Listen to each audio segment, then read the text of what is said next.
Good Sunday morning, YouTube. It's me again, Veronica Yancey. I hope this lighting is sufficient to make this video. I am recording from my phone, but it's neither here nor there.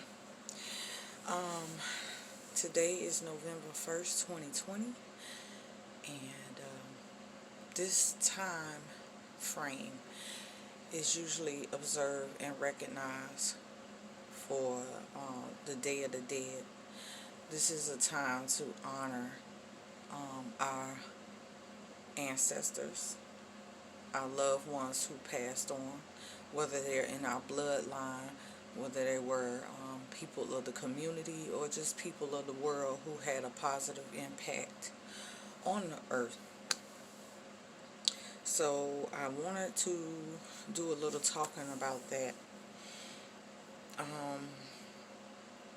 2020 to me has brought about, it was a time of revelation, and I think a lot of people are waking up and tapping into their spiritual side of their spiritual abilities. So I kind of want to make this video geared towards what I call the newbies, for lack of a better term.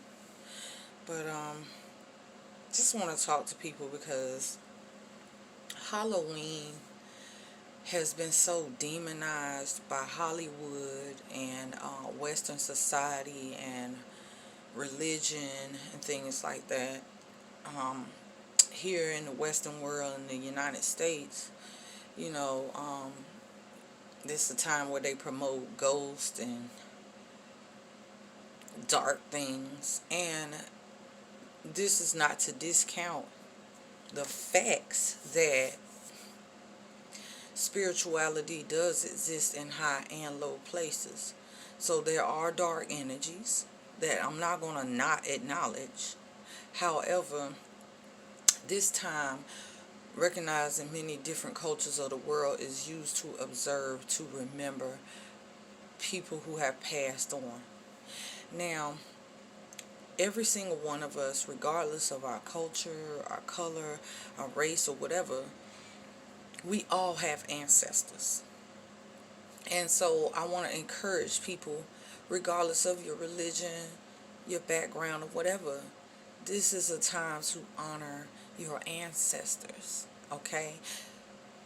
Whether we know our personal lineage or not, whether you ever met an ancestor or not, the fact is you came from someone who came from someone who came from someone.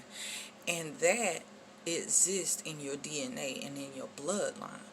So if any religious figure or doctrine, any Western culture, whatever, Hollywood, television, media, try to tell you that there's something that's wrong with honoring your ancestors, then somebody told you wrong. Because like I said, regardless, we all have ancestors. And whether we believe it or not, energy never dies. The spirit never dies. The flesh does. And believe it or not, the flesh dies every day. That's why we have cells that die. That's why we get ashy and we flake and we wash away. It's like, I didn't know I was that dirty, but it's actually skin cells. But let's get back to the point at hand. We all have ancestors, and this is a time to honor it. October 31st, 2020 was very freaking powerful. I just finished watching Jasmine Atten, Mystic at the Crossroads, here on YouTube. Please go subscribe to her channel. But she was speaking on how this is really a very powerful time, because the veil is thinnest during these times. Not only that, we had a blue full moon, which is very rare, and it's rare to have a full moon on October 31st, but we had a blue full moon. Time went back, and everybody is doing rituals at this time. So this is a powerful time. if you are a person that lost a loved one, whether it's your baby, whether it was a grandparent, a mate, whatever, this is the time to speak to your ancestors. Okay, so I wanted to talk a little bit more about that. Ways to communicate with your ancestors.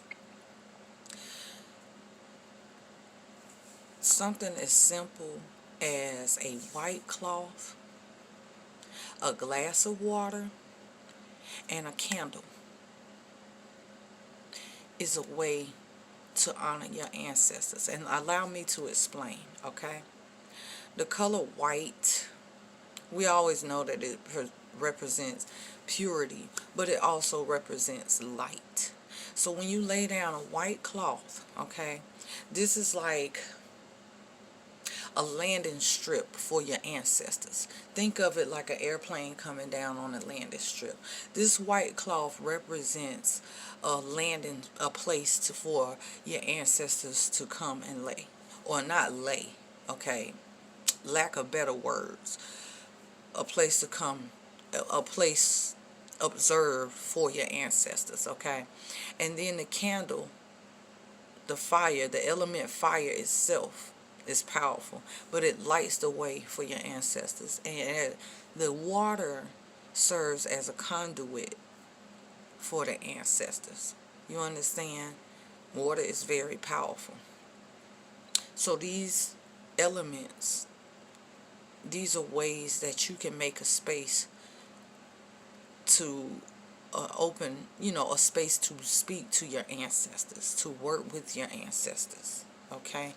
Just because they died in the flesh and they can't speak with a physical mouth does not mean that they cannot, share their energy with you or come into your energy space. Energy never dies, it simply transforms. So remember that.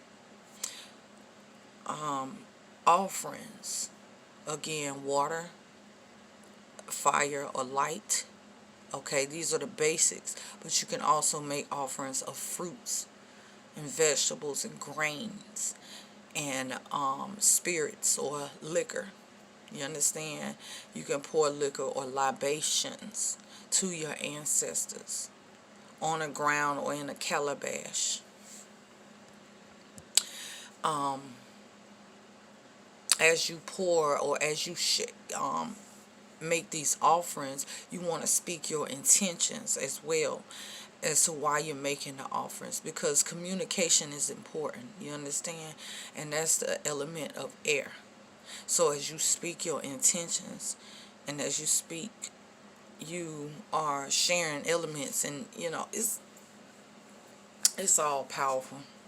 I think I need to start teaching some classes, but either way, this is the Day of the Dead. This is the day that we observe for our ancestors. Light a tea light candle, you know what I'm saying? And you can take your finger or a pen or something and carve what it is that you want to send up to the ancestors, or the message that you are trying to get across. These are ways that you can honor the ancestors. And this is another thing that I really want to talk about. The Western world has really spooked out the whole concept of the human skull. The human skull is it should not be seen as something dark or negative. Do you see the skull in your head as something dark or negative? It served its purpose here on earth. And the reason why people associate skulls with ancestors is because it's one of the last, well, not just the skull, but the bones are one of the last things to deteriorate on the human body. And therefore, the skull, the head, maybe one of the most prominent bones in the body, is something that we use to recognize our ancestors. And what's so spooky about that? Let's take the spookism out of honoring our ancestors and let's normalize honoring our ancestors. If you can go to Washington, D.C. and visit the Lincoln Memorial, or you can go and pay tribute or homage to a fallen soldier, or your deity of choice that maybe once walked the earth. Why can't you do the same thing for your own bloodline? If you love yourself, why don't you love your ancestors? Well, I'm not saying you don't love your ancestors. I'm just saying, let's take the spookism out of honoring our ancestors.